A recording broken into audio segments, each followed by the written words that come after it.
নমস্কার বন্ধুরা, কুমকুমের কথকথায় আপনাদের স্বাগত। আমি কুমকুম স্বরচিত গল্প শোনাবো। গল্পের নাম কাঁটি বামুনের বউ।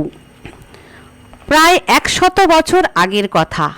মরীশ্বরের রায়নস্কররা 1000 বিঘে জমির মালিক। সামাজিক প্রেক্ষাপট বদলের সঙ্গে সঙ্গে অন্যান্যদের মতো তারাও বৈদিক ক্রিয়াকলাপ পালনের জন্য বাইরে থেকে ব্রাহ্মণ এনে তাদের ভরণ পোষণের ভার বহন করতে শুরু করল। খগেন্দ্রনাথ তেমনই একজন কুলপুরোহিত। শোনা যায় তার পিতাকে কোথা থেকে যেন এনেছিল রায়নস্কররা। তারপর পিতার মৃত্যুর পর খগেন্দ্রনাথই এখন পুরোহিতগিরির কাজ করে।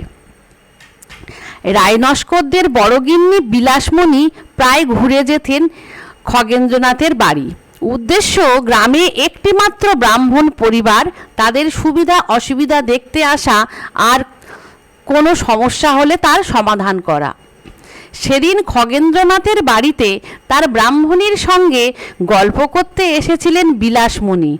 নানান গল্পের পর যেই বাড়ির পথে রওনা দিলেন, তখনই খেয়াল করলেন তার চলাচলের পথে গোবর জল ছিটিয়ে তার বসা পিঁড়িটা তাড়াতাড়ি করে পুকুর ঘাটে ধুইতে যাচ্ছেন ব্রাহ্মণী।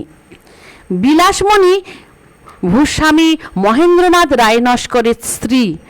খগেন্দ্রনাথকে এই গ্রামে জন্মগ্রহণ করতে দেখেছেন এবং ছেলেবেলার ডাকনাম কাঁটি নামেই ডাকতেন তাকে।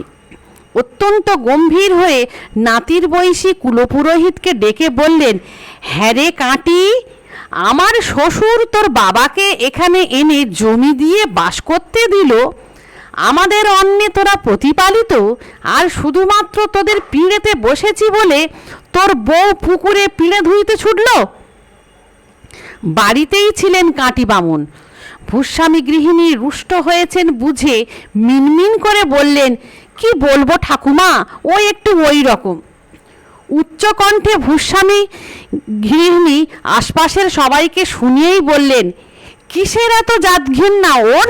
ও নিজেই তো একজন শূদ্রাণী, নারী মাত্রেই শূদ্রাণী।